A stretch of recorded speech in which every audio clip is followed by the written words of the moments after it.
आपण 1-2 मिनिटं लोकं जॉइन होईपर्यंत थांबूयात. मग मी सुरुवात करते.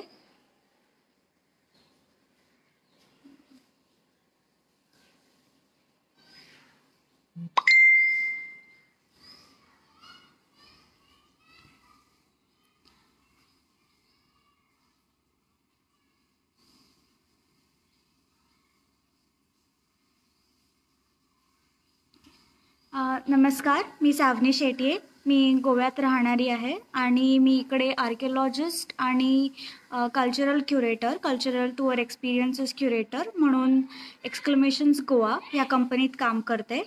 तर मी तुम्हाला माझी एक थोडीशी ओळख आणि माझ्या कंपनीची ओळख करून देते आणि मग आपण विषयाला सुरुवात करू. नमस्कार. तर मी BA हिस्ट्री करून नंतर MA archaeology Deccan college Pune इथे केलं आहे आणि MA आर्किओलॉजीत माझा विषय कावी आर्ट किंवा कावी कला जी आपल्याला गोवा, कर्नाटक आणि महाराष्ट्र इथे बघता येते ह्याच्यावरती रिसर्च केला होता. आणि त्याच्यानंतर गोव्यात परत आल्यावर इथे पुरातत्व विज्ञान किंवा आर्किओलॉजी ह्याला फारसा एवढा स्कोप नसल्यामुळे आणि टुरिझमला जास्त स्कोप असल्यामुळे मी टुरिझम क्षेत्रात लोकांना म्हणजे गोवा म्हटल्यावरती सगळ्यात पहिलं डोळ्यासमोर जे येतं ते दारू आणि पार्टीज किंवा बीचेस असं. तर गोवा हा एवढ्या पुरताच मर्यादित नसल्यामुळे जो खरा गोवा आहे तो लोकांना दाखवण्यासाठी म्हणजे एक्सक्लेमेशन्स गोवा ह्या कंपनीची आम्ही सुरुवात केली आणि याच्यातनं आम्ही लोकांना गोव्यात म्हणजे मंदिरं किंवा गोव्यातले सण जे लोकांनी बॉलिवूडपुरतंच जेवढं बघितलं त्याच्याही पलीकडे जाऊन जो गोवा आहे तो दाखवायचा आम्ही प्रयत्न करतो. आणि मी 2 दिवसांपूर्वीच एक लाईव्ह व्हिडिओ केला होता. त्याचा विषय असा होता की करिअर ऑपॉर्च्युनिटीज इन हिस्ट्री आणि हेरिटेज. त्या निमित्ताने समाधान यादव बायग्या पेजचे ॲडमिन ह्यांची ओळख झाली आणि त्यांनी विचारलं आमच्या पेजसाठी एक लाईव्ह व्हिडिओ कराल का. पण ही पेज ची असल्यामुळे मग विषय काय घ्यायचा आणि माझा विषय हा तसा भरपूर अकॅडमिक असल्यामुळे विषय काय घ्यायचा हे सुचत नव्हतं. मग म्हटलं खूपदा गोवा आणि महाराष्ट्र हे फारसे जवळून म्हणजे आम्ही गोव्यात कोकणी आमची भाषा असल्यामुळे आमच्याकडे 2 राज्यभाषा आहेत, कोकणी आणि मराठी. सो दोन्हीही भाषा या ऑफिशियल लँग्वेज म्हणून गोव्यात चालतात. सरकारी जी पत्रकं असतात गोव्यातली ती गोव्यात कोकणी आणि मराठी ह्या दोन्ही भाषातून चालत असतात. त्यामुळे आम्ही कोकणीला मातृभाषा असल्यामुळे आई आणि मराठी आमची कामानिमित्तची भाषा असल्यामुळे किंवा साहित्य किंवा जर गोव्याबाहेर जायचं असेल तर मराठीची तोंड ओळख ही लागतेच. आणि जास्त गोव्यात शाळा ह्या मराठीतनंही चालतात म्हणजे प्राथमिक शिक्षण हे मराठीतनं होतं. त्यामुळे मराठीला मावशी असंच म्हटलं जातं गोव्यात. आणि गोव्यातही बाबा बोरकरांसारखे खूप मराठी साहित्यिक होऊन गेले आहेत. गोवा आणि क्लासिकल संगीत किंवा भारतीय शास्त्रीय संगीताचं खूप जवळचं नातं आहे. त्यामुळे त्याच्याबद्दल मी बोलणारच आहे पुढे. म्हणून हा विषय घेतला की गोवा आणि महाराष्ट्र ह्यांच्यातील सांस्कृतिक नातेसंबंध. मी खूप दिवसांनी मराठीत लिखाण किंवा बोलणं परत करते त्यामुळे 1-2 शब्द इंग्रजीतले येऊ शकतात. पण जर काहीतरी तिथे चूकभूल झाली तर म्हणजे समजून घ्या ही विनंती. तर आपण जर म्हणजे पर्सनली मी जेव्हा पुण्यात होते आणि माझी मराठी ही म्हणजे त्यापैकी बऱ्याच भरी असल्यामुळे खूप लोक विचारायचे की तुम्ही खरेच गोव्यातले का किंवा म्हणजे प्रॉपर गोव्याचे का की आत्ता जाऊन गोव्यात राहतायत, मग गोव्यात असेल तर मराठी कशी बोलता. त्यामुळे असा महाराष्ट्रात किंवा महाराष्ट्राबाहेरही अनेक जणांना गैरसमज असतो की गोवा म्हणजे काहीतरी फक्त पोर्तुगीज रिलेटेड किंवा इथे फक्त लोक इंग्लिश किंवा पोर्तुगीज बोलत असतात. इथली घरं इथलं सगळं राहणीमान हे म्हणजे थोडंसं पोर्तुगीज धाटणीचं असतं का वगैरे. आणि गोव्यात जे नॉर्थ गोव्यात राहतात म्हणजे पेडणे वगैरे सारख्या तालुक्यात त्यांच्यावरती मराठीचा खूप प्रादुर्भाव असल्यामुळे त्यांनाही खूपदा गोव्यातले बाकीचे लोक विचारतात की तुम्ही खरेच गोव्यातले आहात का की तुम्ही बाहेरचे आहात, कारण तुमच्या भाषेत असे मराठी शब्द कसे. त्यामुळे आणि आपण आत्ता जरी 2 वेगवेगळी राज्य असलो तरी एकेकाळी गोवा महाराष्ट्र किंवा आत्ताही खरं तर कल्चरली आणि म्हणजे मॅरेज किंवा लग्नानिमित्त तरी खूप लोक कनेक्टेड आहेत. आता सध्या गोव्यातले खूप लोक पुणे मुंबई यासारख्या ठिकाणी कामाला असतात किंवा बांदा किंवा सिंधुदुर्गमधले खूप अनेक जण लोक गोव्यात कामाला असतात. त्यामुळे तसा गोवा आणि महाराष्ट्र यांचा संबंध फार जवळचा आहे. तर मी आत्ता फक्त काही हिस्टॉरिकली त्याच्याबद्दल बोलणार आहे. म्हणजे आधी म्हणजे एन्शियंट टाईम ते पोर्चुगीज टाइम्स किंवा फ्रीडम स्ट्रगल गोव्याचा, ह्याच्यात महाराष्ट्राचा काय वाटा आहे आणि महाराष्ट्राच्या घडणावळीत गोव्याचा काय वाटा आहे. तर आपण जर बघितलं तर महाराष्ट्राचाच म्हणजे एवढं मोठं राज्य असल्यामुळे महाराष्ट्र स्वतः खूप वेगवेगळ्या प्रकारे आपण त्याला विभागू शकतो. पण महाराष्ट्राचा कोकण भाग आणि गोवा हे फार जॉग्रफिकली तरी सिमिलर वाटतात. काही फरक तुम्ही आर्किटेक्चर वगैरे ह्याच्यात बघू शकता, पण जॉग्रफिकली तरी सेम आहे. म्हणजे शेती किंवा पाऊस आणि आपलं भात किंवा हे जे मुख्य पिकं आहेत ती दोन्हीकडे समान आहेत. मग भाषा, कोकणी भाषा जी गोव्याची आणि मालवणी जी महाराष्ट्रातली कोकणमधली ही खूप म्हणजे समान आहे. परत गोव्यातल्या कोकणीतही खूप फरक दिसतात. म्हणजे गोव्यात जी साऊथ गोवामध्ये जी कोकणी बोलली जाते मडगाव किंवा त्या साईड म्हणजे खालच्या बाजूला, तर ती कोकणी फार वेगळी आहे.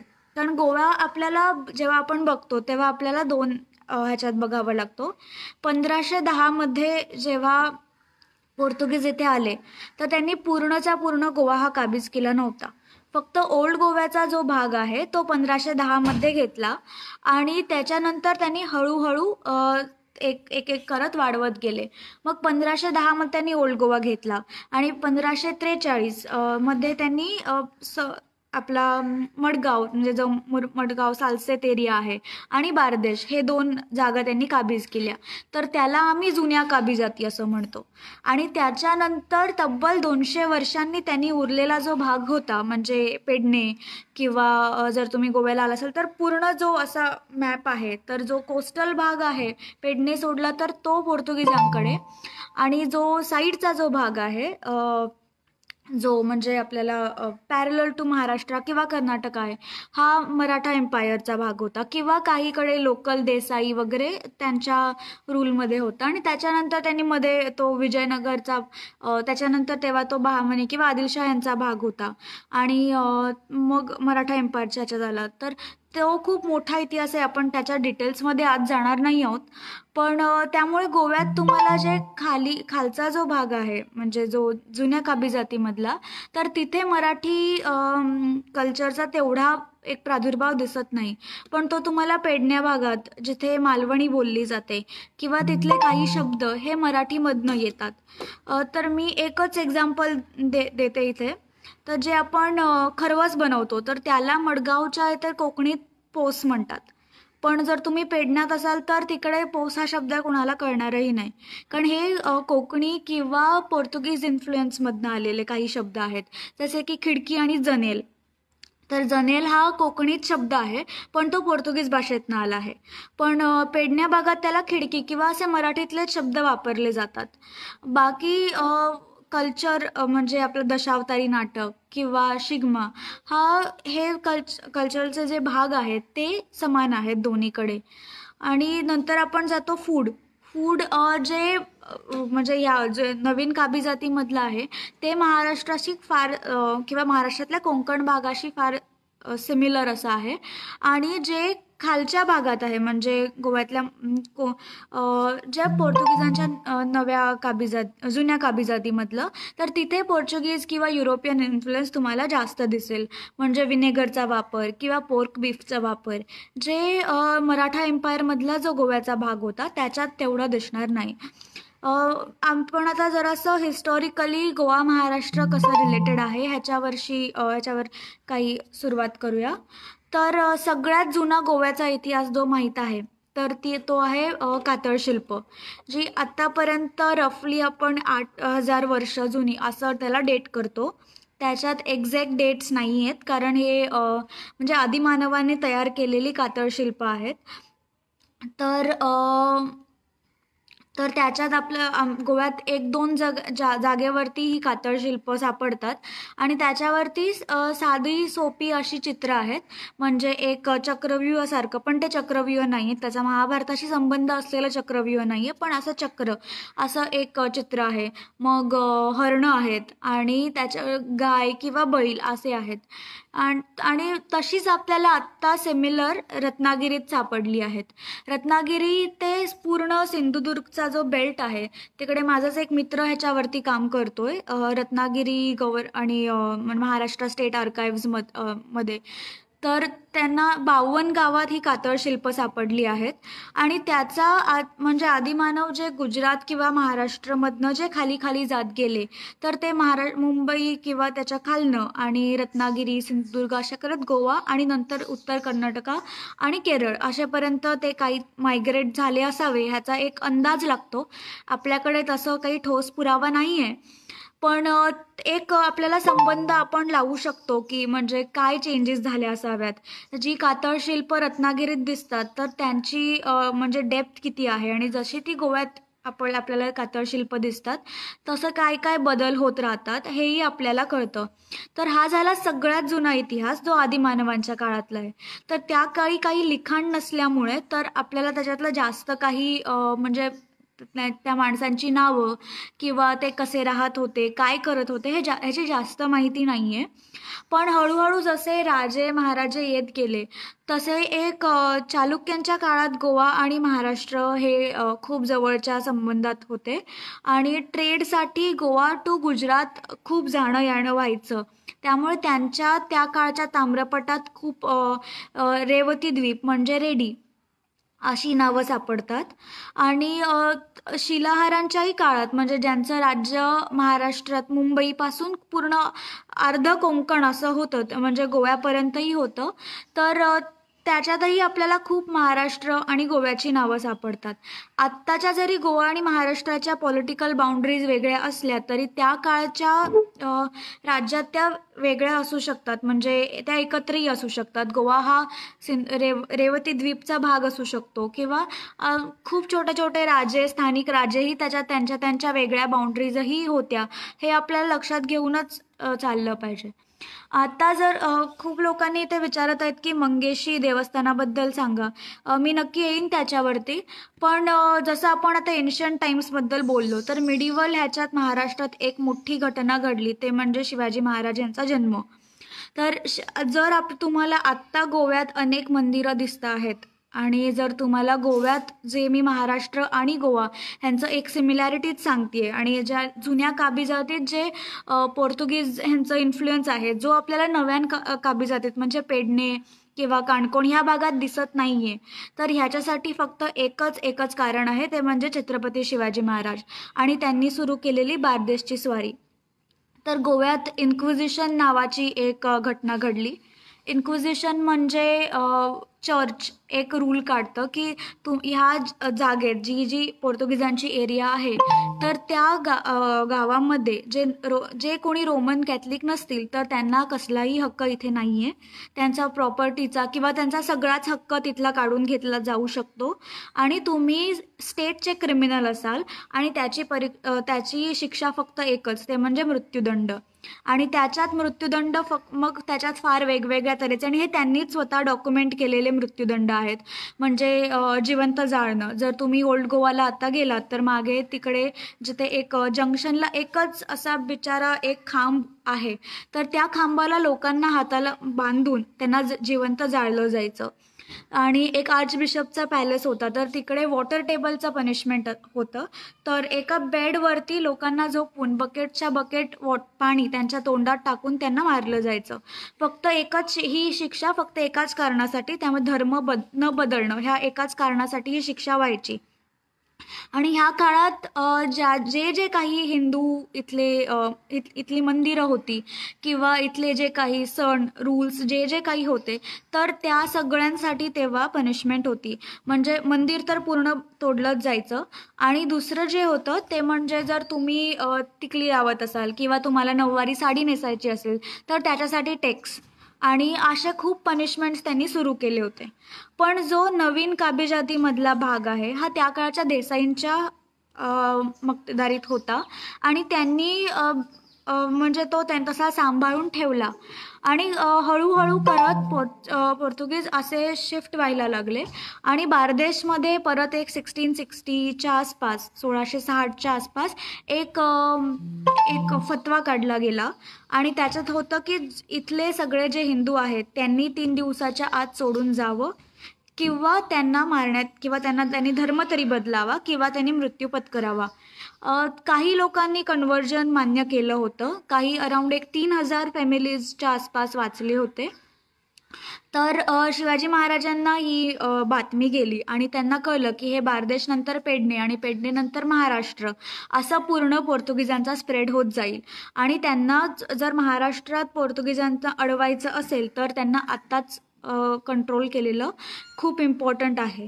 आणि त्याच काळी जे म्हणजे आपल्या कुडाळचे काही त्या काळचे जे पाटील होते तर ते दोन्हीकडे मदत करायचे. ते पोर्तुगीजांनाही सामील होते आणि ते शिवाजी महाराजांनाही सामील होते.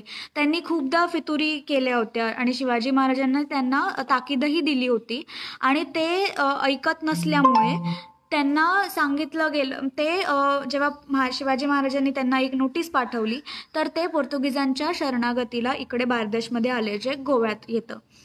कोलवाळला जर तुम्ही गेलात तर कोलवाळला एक नदी आहे. त्या नदीचं नाव आहे शापोरा. तुम्हाला दिल चाहता है मधला शापोरा फोर्ट माहीत असेल जिथे तो एक आयकॉनिक दिल चाहता हैचा सीन होतो. तर तो फोर्ट त्याच नदीच्या तोंडाशी आहे. तर ती नदी बारदेश आणि पेडणे ही 2 गावं डिवाईड करते. तर बारदेशमध्ये पोर्तुगीज होते आणि पेडण्यात मराठा राज्य होतं. तर जर तुम्ही त्या काळी ती नदी क्रॉस केली असती तर एकेकाळीत इंडिया पोर्चुगीजा आणि म्हणजे पोर्तुगीजांचं भारतातलं राज्य आणि एकेकाळीत मराठा एम्पायर असे 2 राष्ट्र त्यावेळी म्हणजे क्रॉस केली असती. तर त्या कोलवाळ गावात एक छोटासा किल्ला आहे. तर त्या किल्ल्यावरती शिवाजी महाराजांनी स्वारी केली आणि त्या स्वारीत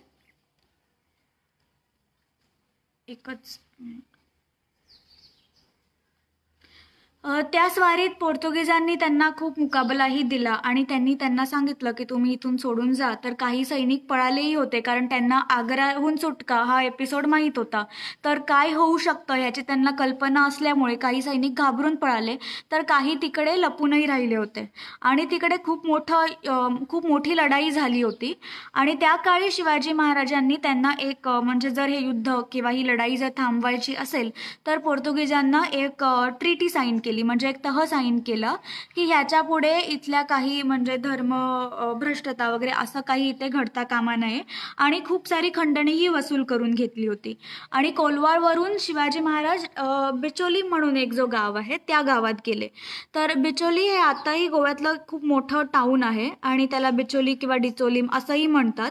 तिथेच जवळ एक नार्वे गावात एक छोट्याशा गुहेत म्हणजे एक कातळाची अशी एक गुहा आहे. तर त्या गुहेत एक शिवलिंग आणून ठेवलं होतं. जर तुम्ही कधी गोव्यात आलात तर गोव्यात दिवाडी नावाचं एक बेट आहे. त्याला दिवार असंही म्हणतात. तर त्या दिवारच्या इथे एक तुम्हाला पोरणे म्हणजे जुनं. तर जुनं असं एक तीर्थ लागतं. तीर्थ म्हणजे एक पुष्करणी किंवा एक तळी. तर ते फक्त तळीचाच एक असं एक भाग आहे. तर ते सप्तकोटेश्वराचं म्हणजे महादेवाचं मंदिर होतं आणि ते मंदिर इथले जे कदंब राजे होते 10व्या शतकातले त्यांचं कुलदैवत. ते आधी म्हणजे जेव्हा इस्लामिक इन्व्हेजन झालं बहामन्यांचं तेव्हा ते आदिलशहाच्या वेळीही ते तुडवलं होतं. जे नंतर विजयनगरचे म्हणजे जे हम्पीचे जे राज्य होतं त्याचाही गोवा भाग असल्यामुळे त्यांचा मंत्री हा माधव मंत्री हा गोव्याचा होता.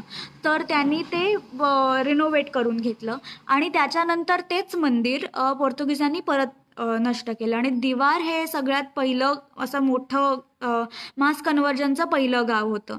तर ते कन्वर्ट म्हणजे ते मंदिर तुडवल्यानंतर आणि अनेक लोक कन्वर्ट झाल्यानंतरही लोक आपापल्या घरी हिंदुइझमच प्रॅक्टिस करत होते. त्यामुळे त्यांनी ते शिवलिंग आणि त्याची जी पिंडी एका एका वेल किंवा विहिरीकडे त्यांनी म्हणजे पायाशी किंवा ते पाणी काढायच्या जागेवरती ठेवायला सुरुवात केली.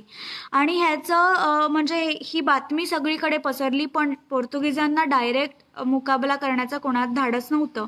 पण बिचोलिमचे काही सरदेसाई आणि त्यांच्याबरोबरचे काही लोक ह्यांनी रात्रीत जाऊन ते लिंग आणलं, म्हणजे नदी क्रॉस करून ते लिंग घेऊन आले ह्या बाजूला.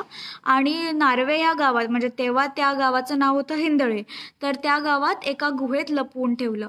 आणि जेव्हा शिवाजी महाराज बारदेशची स्वारी संपवल्यानंतर बिचोलीत गेले, तर त्यांनी त्यांना विचारलं की आपण आता म्हणजे काय करू शकतो पुढे, कारण हे पोर्तुगीज हळूहळू करत महाराष्ट्रापर्यंतही स्प्रेड होतील. तर त्यांनी सांगितलं की आम्ही असं असं हे शिवलिंग रेस्क्यू करून आणलं आहे, जर ह्याचं काहीतरी तुम्ही करू शकाल तर ते बरं होईल. आणि शिवाजी महाराज हेही शिवभक्त असल्यामुळे त्यांनी तिथे ते नार्वेत सप्तकोटेश्वराचं मंदिर स्थापन केलं, ज्याला हल्ली 350 वर्ष पूर्ण होत आहेत, म्हणजे याच वर्षी. आणि यावर्षी त्याचा अजून एक जीर्णोद्धार झाला आहे.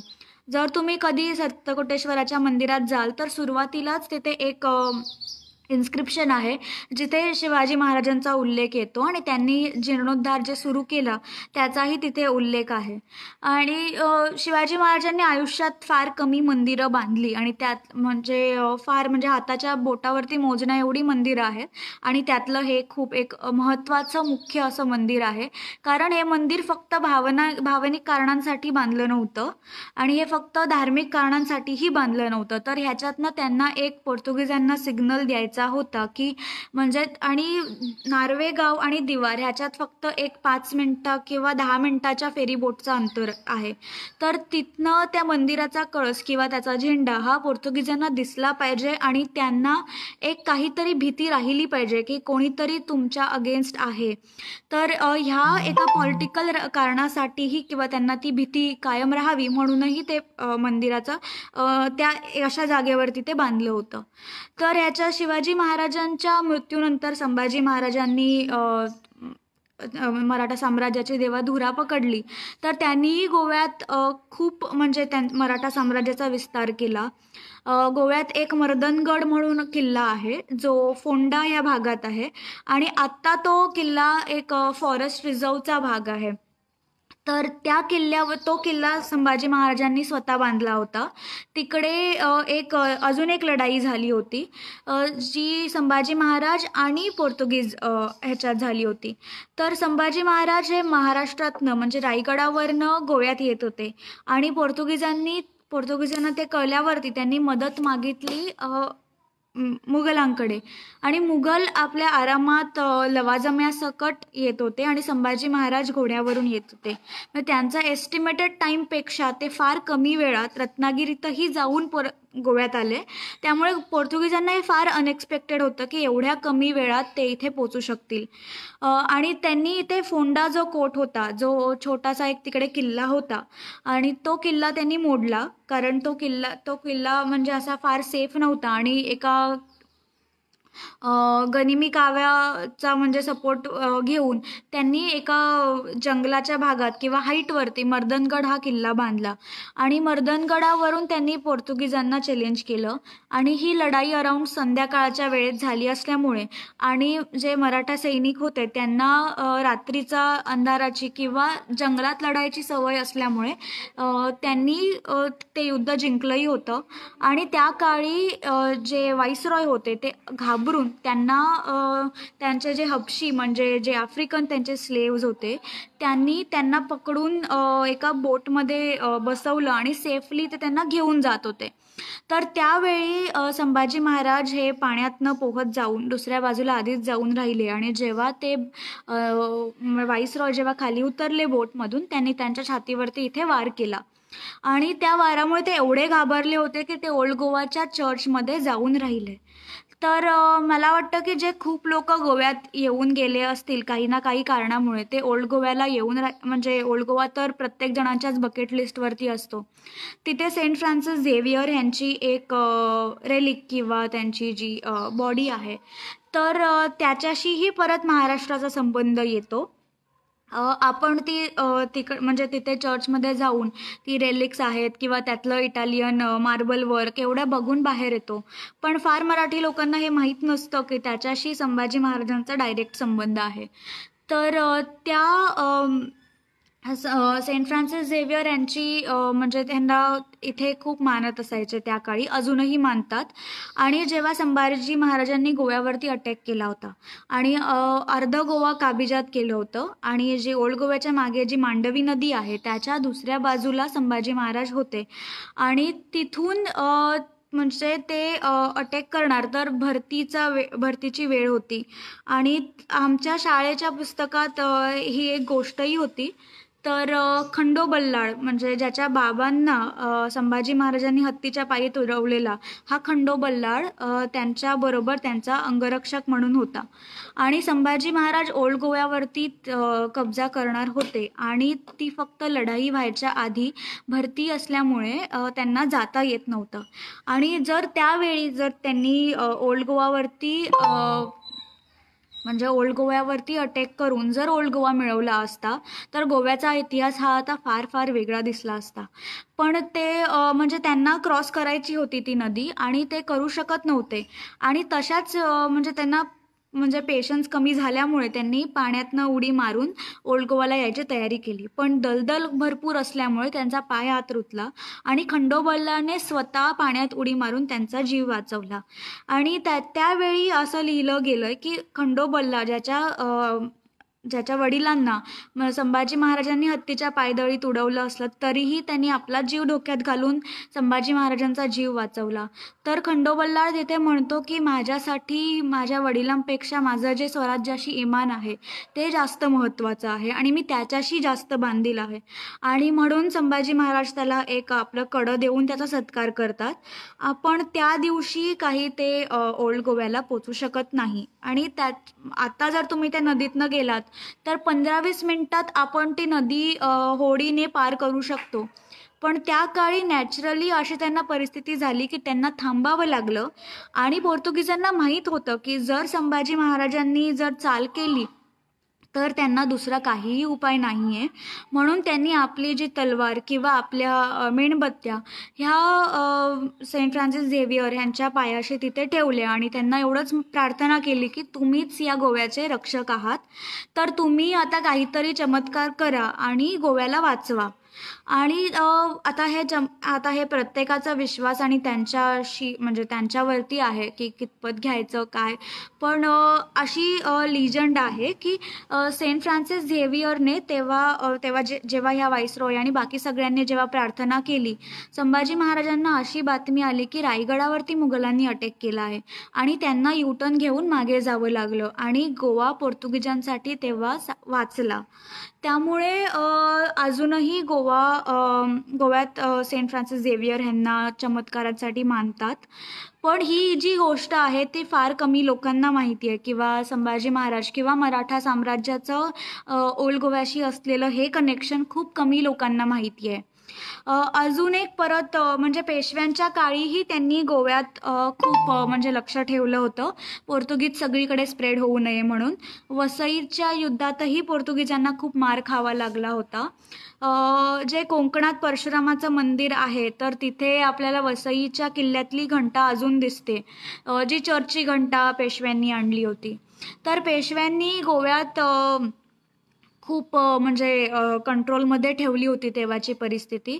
आणि तेव्हा परत त्याच मर्दनगडावरती एक युद्ध झालं आणि त्यात एक व्हाईसरॉय मारला गेला, जो रात्रीच्या वेळी मारला गेला आणि पूर्ण सैन्याला सकाळ होईपर्यंत कळलंही नाही की त्यांचा व्हाईसरॉय मारला गेला. आणि ही अशी पहिल्यांदा घटना घडली होती की जी भारतातल्या सैन्याने किंवा भारतातल्या लोकल जे राजे महाराजे होते म्हणजे आपले मराठा एम्पायर यांनी कुठला तरी फॉरेनचा व्हाईसरॉय मारला होता. तर आणि पेशव्यांनी पुढे पोंडा वगैरे जे भाग आहे म्हणजे ते तुम्ही कवळे किंवा मंगेशी ही गावं जिथे बघता तर ती पेशव्यांच्या म्हणजे त्यांच्या राज्याखाली खूप काही वर्षे होती. जे कवळ्याचं शांतादुर्गेचं मंदिर आहे तर तेही पेशव्यांनी किंवा शाहू महाराजांच्या डोनेशनमधनं ते बांधलं होतं. तिथले कवळ्याचे रेगे म्हणून एक गृहस्थ होते आणि शांतादुर्गा ही त्यांची कुलदैवता. आणि कवळेतले जे जे मंदिर आहे ते गोव्यातलं जुनं म्हणजे ते त्याच्या आपल्या ओरिजिनल जागेवरती नाही आहे, तर ते केळशी या गावात होतं. आणि तिथलं जे मुख्य मंदिर पोर्तुगीजांनी डिस्ट्रॉय केल्यानंतर फोंड्यात जो तेव्हा आदिलशहाच्या म्हणजे राज्यात भाग होता, पण आदिलशहाला आपलं राज्य सांभाळायचं असल्यामुळे तिथल्या हिंदू लोकांनी त्यांना सांगितलं की तुम्ही आमची मंदिरं तिथे ठेवा तर आम्ही तुम्हाला सपोर्ट करू. आणि हे आदिलशहाच्या हातात राहिलं आणि आदिलशहाकडनं नंतर मराठा इथे म्हणजे असं त्या राज्याचा भाग पुढे बदलला गेला. तर जे कवळेचं मंदिर आहे तर जे रेगे म्हणून होते त्यांनी पेशवे आणि शाहू महाराजांना खूप मदत केली होती आणि त्यांना विचारलं गेलं होतं की तुम्हाला किंवा मानानं किंवा गिफ्ट म्हणून काही हवं आहे का. तर त्यांनी म्हटलं आमच्याकडे सगळं आहे, फक्त आम्हाला तिथे मंदिर बांधायला तुम्ही परवानगी द्या, आम्हाला त्याची परवानगी द्या आणि त्याला काहीतरी असं दान देणगी किंवा त्याला प्रोटेक्शन द्या. आणि कवळेचं शांतादुर्गेचं मंदिर बांधलं गेलं. सिमिलर केस मंगेशीचीही. तर म्हणजे हा हा जो आपला इतिहास आहे जो गोवा महाराष्ट्राच्या संबंधात आहे हा फार कमी जणांना माहिती आहे. खूप काही लोक म्हणजे मराठी लोक जे गोव्यात येतात तर त्यांना ओल्ड गोवा कवळे मंगेशी हा एक नॉर्मल टूअर सर्किट करतात, पण ह्याचं जे गोवा महाराष्ट्र कनेक्शन आहे ते फार कमी लोकांना माहीत असतं. आणि आपल्या मिडिवल पिरियड नंतर पोर्चुगीज पिरियडमध्ये जातो. जेव्हा मुंबई हा भाग पोर्तुगीजांच्या खाली होता तिथेही सालसेत म्हणून गाव आहे म्हणजे जी जागा आहे आणि गोव्यातही 66 जणांचं गाव असं आहे. आणि गोव्यातनं खूप सारस्वत लोक ह्यांना व्यापारासाठी मुंबईत बोलवलं गेलं होतं. मुंबईत जे भाऊदाजी लाड संग्रहालय आहे तर ते भाऊदाजी लाड गोव्याचे होते.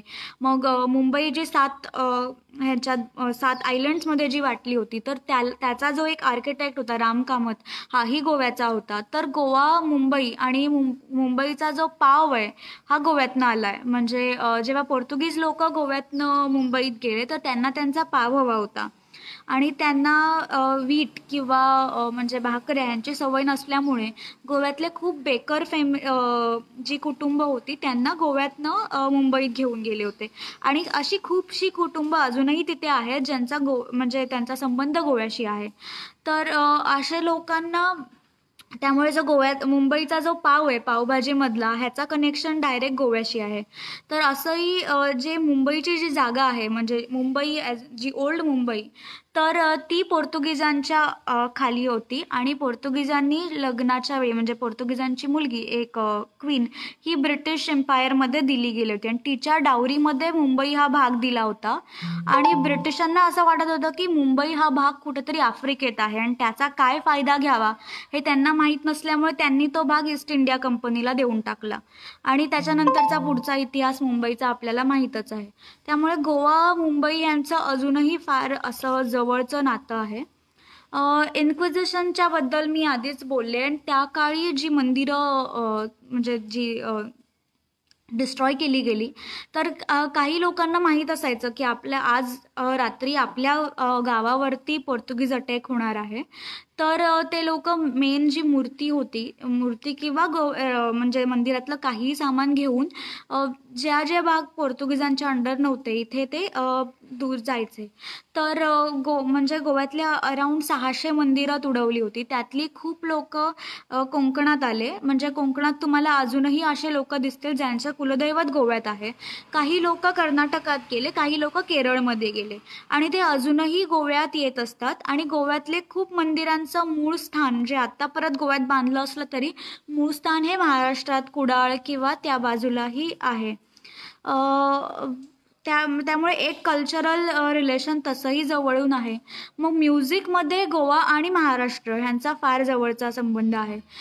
असंही म्हणायचं आहे की महाराष्ट्र हा गोव्याच्या गळ्याने गातो. त्यामुळे जितेंद्र अभिषेकी, लता मंगेशकर आणि पूर्ण मंगेशकर कुटुंबीय, मोगूबाई कुर्डीकर, किशोरीताई आमोणकर, सुरश्री केसरबाई केरकर अशी आपण अनेक नावं घेऊ शकतो ज्यांचं जन्मभूमी गोवा आहे आणि कर्मभूमी महाराष्ट्र आहे. तर आणि ह्या त्यांच्या नावापुढे त्यांचं गाव म्हणजे मंगेशकरांचं मंगेशी, मोगूबाई कुर्डीकरांचं कुर्डी गाव, किशोरीताई आमोणकरांचं आमोणा गाव म्हणजे लग्नानंतरचं, ही त्यांची गावं आपण ट्रेस करू शकतो. ज्या केसरबाई केरकर आहेत त्या गोव्यातल्या केरी ह्या गावात त्यांचा जन्म झाला होता. आणि नासाने एक डिस्क सॅटेलाईट जगात सोडलं होतं आणि त्याच्यात 100 डिफरंट व्हॉइसेस रेकॉर्ड केले होते.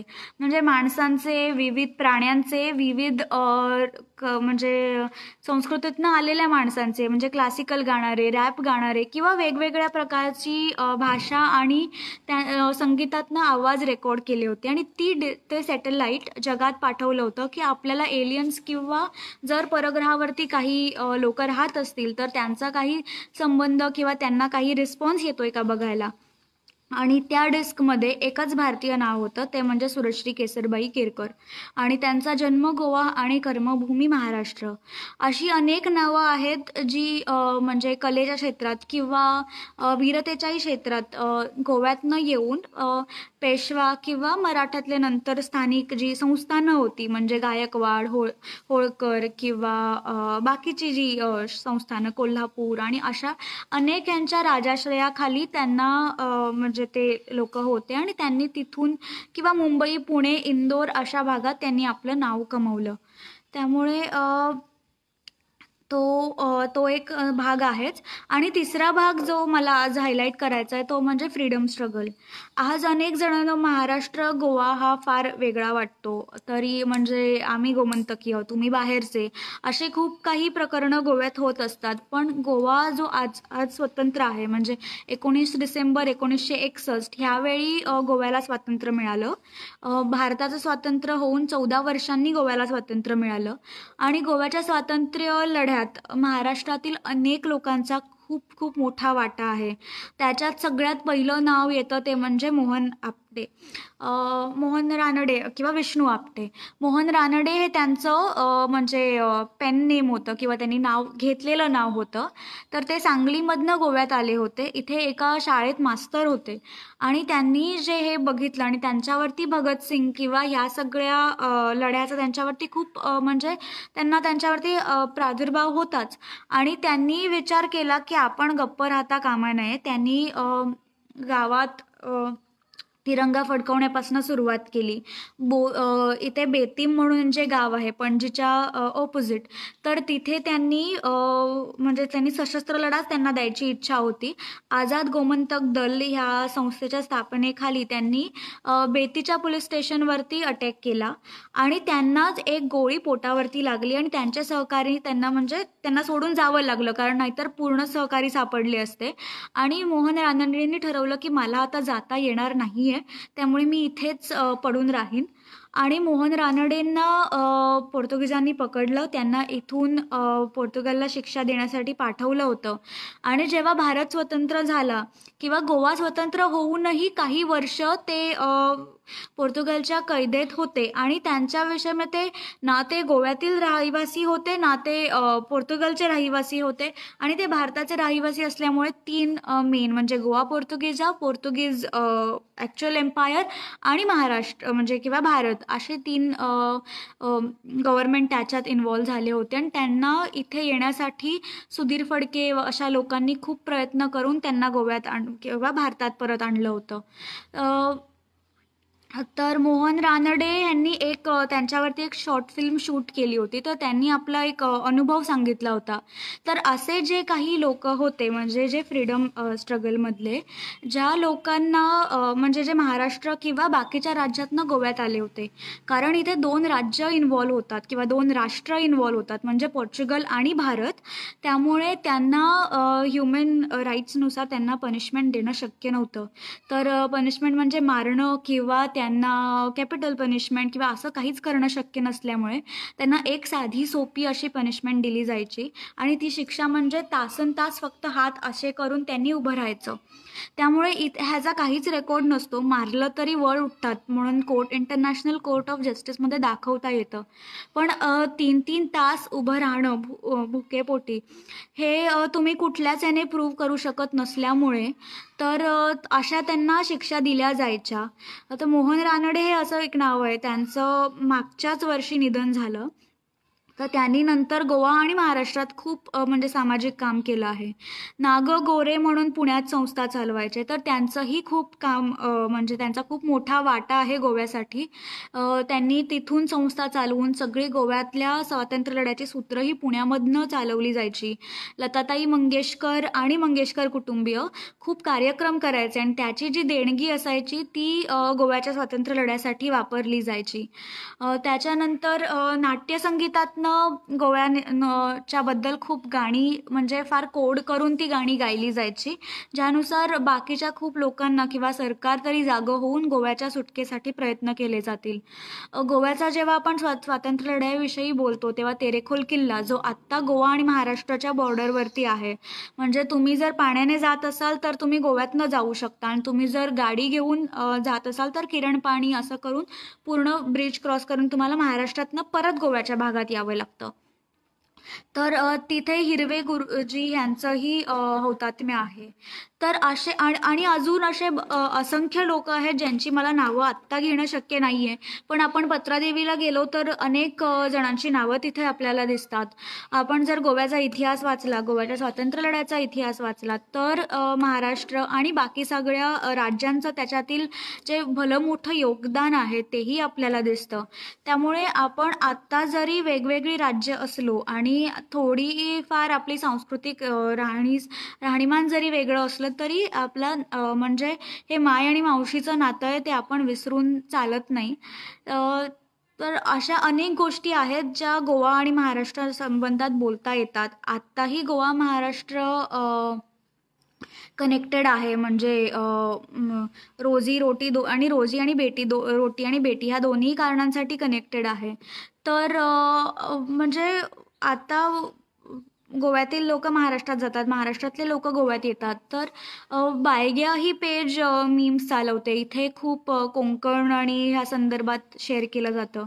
तर ह्याची सुरुवात झाली म्हणजे ह्या टॉकची प्रसाद गावडे म्हणून मित्र आहे जो कोकणी रानमाणूस ही संस्था चालवतो आणि ते कोकणी रानमाणूसतर्फे खूप काही त्यांचं काम चालू आहे सिंधुदुर्ग भागात तिथलं शाश्वत पर्यटन चालू ठेवण्यासाठी. तर गोव्यात ज्या कंपनीत मी काम करते, जे आमचं स्टार्टअप आहे एक्सक्लेमेशन गोवा, हेही त्याच एका कारणाने म्हणजे काम करते की आम्हाला जे सस्टेनेबल टुरिझम आहे की शाश्वत पर्यटन ते चालू ठेवायचं आहे आणि त्याच्यात आपल्याला गोवा आणि महाराष्ट्र संबंधात खूप सारे म्हणजे कनेक्टेड आहे. जर आपण पेडण्याचा इतिहास बघितला तर आपण सावंतवाडी संस्थानाला वेगळं काढून तो इतिहास बघूच शकत नाही. त्यामुळे आम्ही आता लॉकडाऊनच्या काळाआधीही खूप गोवा महाराष्ट्र ट्रेल्स आणि त्यातली जी कंटिन्युटी आहे म्हणजे सावंतवाडी संस्थानाचं गोव्यातलं योगदान किंवा चित्रांमधनं दिसलेलं जे पिंगुळी आणि ज्या दुसऱ्या भागात जी चित्र आहेत, जी महाराष्ट्र चित्रकला आहे ती आपल्याला गोव्यात दिसते का, गोव्यातल्या मंदिरात दिसते का. तर हे म्हणजे आमचा प्रयत्न चालू असतो गोव्यात आणि म्हणजे आपल्या कातळ शिल्प जे रत्नागिरीत आहेत तर त्यांच्यातही आपल्याला कंटिन्युटी दिसते. तर ही कल्चरल कंटिन्युटी जी आहे ती आपण चालू ठेवली पाहिजे आणि जो हा इतिहास आहे त्यातले काही खूप कमी अशी उदाहरणं म्हणजे जी विसरू नये अशी उदाहरणं मी आज तुमच्यासमोर मांडण्याचा प्रयत्न केला. जी आपण गोवा किंवा महाराष्ट्राचा इतिहास बघताना ह्या घटनांना आपण वेगळं ठेवून बघूच नये अशी माझी एक छोटीशी इच्छा आहे. आणि तुम्ही म्हणजे आता आपण हे लाईव्ह संपवण्याआधी काही जे थोडे प्रश्न आलेत ते मी जरा वाचून बघते. तर एक प्रश्न होता की मंगेशीविषयी काही सांगाल का. तर तर म्हणजे मंगेशी आता लता मंगेशकरांचं गाव ह्यामुळे सगळ्यात जास्त फेमस आहे. आणि मंगेशी जे गोवा टुरिझमच्या वरती एवढं फेमस होण्याचं एक कारण म्हणजे जेव्हा गोव्यात टुरिझम सुरुवात झाली, तर तेव्हा ओल्ड गोवा, मंगेशी आणि 1-2 स्पाइस फार्म असं एक पूर्ण चांगलं सर्किट तयार केलं गेलं. मग काही जी मंदिरं होती ती लोकांना म्हणजे सोवळं ओवळ्याशिवाय आत येऊ देत नव्हती तेव्हा. आणि जो हा प्रत्येकाचा डिसिजन आहे, मंगेशी देऊळ हे सगळ्यात पहिलं ओपन केलं होतं टुरिस्टसाठी. तर त्यामुळे मंगेशी फेमस झालं. भारतीय जे पर्यटक आहेत त्यांना हे लता मंगेशकरांचं गाव ह्या आणि जितेंद्र अभिषेकींचं गाव ह्यामुळेही लोक तिथे यायला लागले. पण जे मंगेशीचा हा मंगेश जो देव आहे तो या मंगेशी गावात नव्हता. तो आधी होता कुठ्ठाळी या गावात. म्हणजे जर तुम्ही जुवारी ब्रिजवर कधी गेला असाल, जो वास्को इथे गावाच्या जवळपास आहे, तर तिथे मंगेशीचं खरं म्हणजे मंगेशाचं खरं देऊळ होतं. आणि त्याची एक अशी खूप सुंदर गोष्ट आहे. तर पार्वती आणि शंकर सारीपाट खेळत असतात आणि त्यांचं भांडण होतं आणि पार्वतीने चिटिंग केलेली असते आणि ती शंकर तिच्याशी भांडतो आणि मग त्याची शिक्षा म्हणून पार्वती तपश्चर्या करायला सह्याद्री खंडात येते.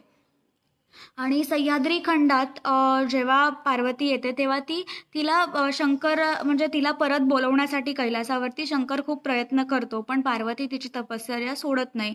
आणि तेव्हा शंकर एका वाघाचं रूप घेतो आणि तिच्या समोर येऊन बसतो. तर पार्वती ही शक्ती आणि ती वाघ किंवा सिंहावर जरी म्हणजे तिचं जरी वाहन असलं तरी त्या वाघाला बघून ती घाबरते आणि ती त्राही माम गिरीश म्हणते. म्हणजे हे गिरीश म्हणजे शंकराचं नाव, मला वाचवा. आणि त्राही माम गिरीश करून ते मांगिरीश असं नाव झालं.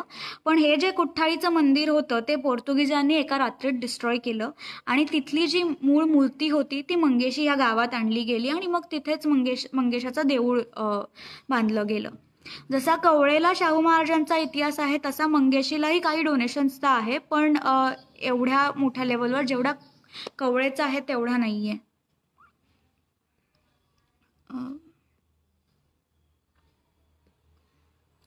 ज्योत्स्ना कांबळे म्हणतात की खूप छान माहिती देतात, थँक्यू. प्रसाद गावडे असं म्हणतात शापोरा इज ओरिजिनली तिळारी. तर हो, शापोरा नदी ही ओरिजिनली तिळारी आहे आणि तिथून हळहर्ण या मार्गे गोव्यात येते आणि तिळारी घाट परत इथे आपल्याला गोवा महाराष्ट्र संबंध दिसतो. तर तिळारी घाटापर्यंत खूप काही म्हणजे तिथनं ट्रेड सुरू व्हायचं आणि तिथे हे रामोशी जे लोक होते म्हणजे पोर्तुगीजांमार्फत आलेले स्लेव्स हे तिथे त्या घाटमाथ्यावरती राहायचे आणि तिथे सगळा माल म्हणजे जो ट्रेडचा माल आहे तो म्हणजे तिथनं ऑफलोड करून ह्या नदीच्या मार्गे म्हणजे हळर्ण आणि पुढे शापोरापर्यंत तो आणला जायचा. आणि हळणचा किल्ला, कोलवाळचा किल्ला ज्याच्यात मी तुम्हाला शिवाजी महाराजांची मगाशीच जिथे गोष्ट सांगितली आणि पुढे शापोरा अशा 3 किल्ल्यामधनं तो जायचा.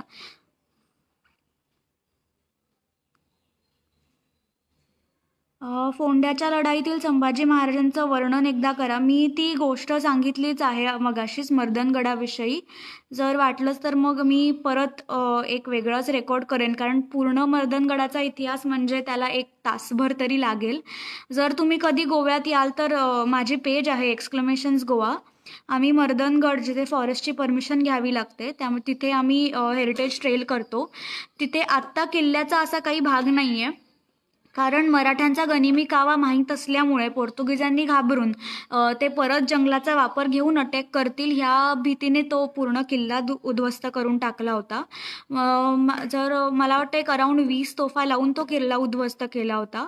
तिथे वर एक छोटंसं भवानी मातेचं मंदिर आहे. म्हणजे तिथे त्या मंदिरात मूर्तीही नसलेलं एक दगड आहे आणि त्याला शेंदूर आहे आणि एक खूप छोटं म्हणजे तुम्हाला ते कळणारही नाही ते मंदिर आहे. आणि तिथे एक भगवा झेंडा असंच एक छोटंसं मंदिर आहे आणि एक क्रॉस आहे जो हल्ली तिथे लावला गेला आहे. खूप लोक तिकडे दारू पिणं वगैरे असे काही म्हणजे जे सगळ्याच किल्ल्यांची जी दुर्व्यवस्था आहे ती इथेही चालू होती. त्यामुळे तो आत्ता फॉरेस्टच्या अंडर येतो आणि तिथे जायला प्रॉपर परमिशन लागते. पण कोणाला जर गोव्यात संभाजी महाराज किंवा शिवाजी महाराजांचा जर इतिहास बघायचा असेल तर तुम्ही नक्की कॉन्टॅक्ट करू शकता.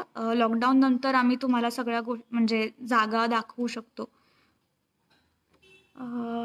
सप्तकोटेश्वर मंदिर नार्वे फेरीने दिवारला जाताना वाटेत आहे. हो, जे जुनं सप्तकोटेश्वराचं मंदिर आहे ते दिवारला आहे. तुम्ही ते अजूनही बघू शकता, पोरणे तीर्थ म्हणून.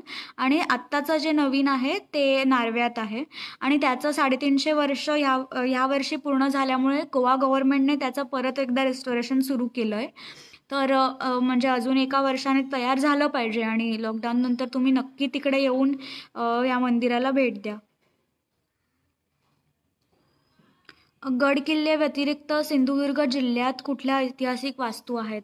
मला वाटतं खूप संस्था सिंधुदुर्ग आणि गोव्यात काम करत आहेत. गड किल्ले तर आहेच, कातळ शिल्प पण आत्ता खूप सापडत आहेत.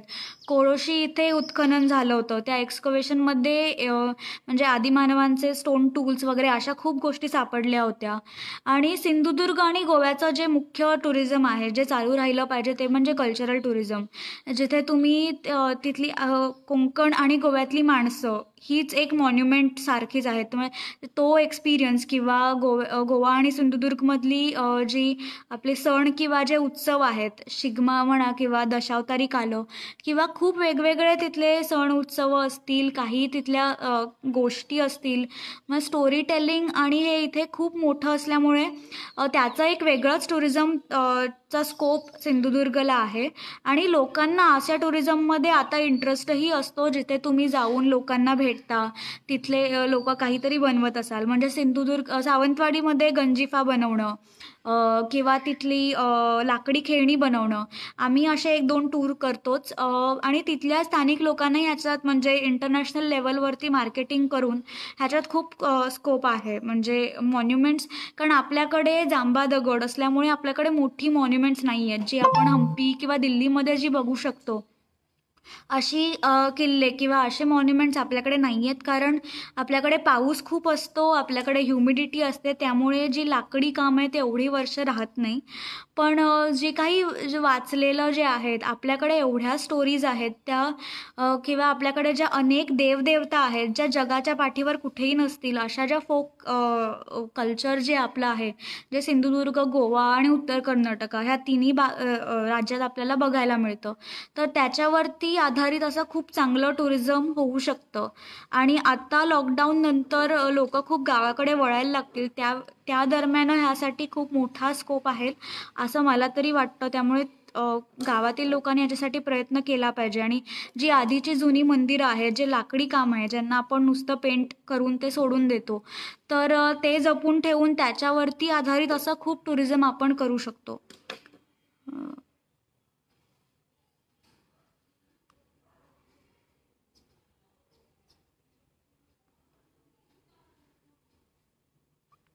किल्ल्यांचं संवर्धन का होत नाही हा एक वेगळाच विषय होईल, त्यामुळे मी तो आत्ता घेत नाही आहे. आपले मराठी विद्यार्थी पुरातत्वीय शिक्षण घेण्यासाठी कुठे शिक्षण घेऊ शकता? तर तुम्ही डेक्कन कॉलेज पुण्यात जाऊ शकता, जे महाराष्ट्र आणि गोव्याला सर्वात जवळचं असं कॉलेज आहे. डेक्कन कॉलेज पुणे म्हटलं तुम्हाला गुगलवरती सगळं मिळून जाईल. धारवाडला आर्किओलॉजी डिपार्टमेंट आहे, गुजरातलाही आहे, पण सगळ्यात जवळचं असं डेक्कन कॉलेज आहे. आणि जर कोणी जॉग्रफी वगैरे अभ्यास करत असेल तरीही डेक्कन कॉलेजला तुम्ही जाऊ शकता. मी माझ्या प्रोफाईलवरती, सावनी शेट्टी आहे प्रोफाईलवरती, एक वेगळा 1 तासाचा व्हिडिओ केला आहे की पुरातत्वीय शिक्षण किंवा ह्याच्या रिलेटेड हिस्ट्री आणि हेरिटेजमध्ये करिअर ऑपॉर्च्युनिटीज काय काय आहेत.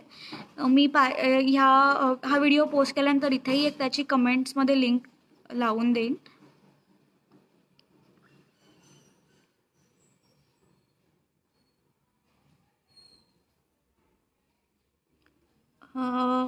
खूप लोकांनी थँक्यू म्हटलं, त्यामुळे सगळ्यांना थँक्यू. प्रत्येक प्रश्न आत्ता घेणं शक्य नाही, कारण ऑलमोस्ट 1 तास होत आला आहे. तर मी इथे आत्ता हा विषय बंद करते.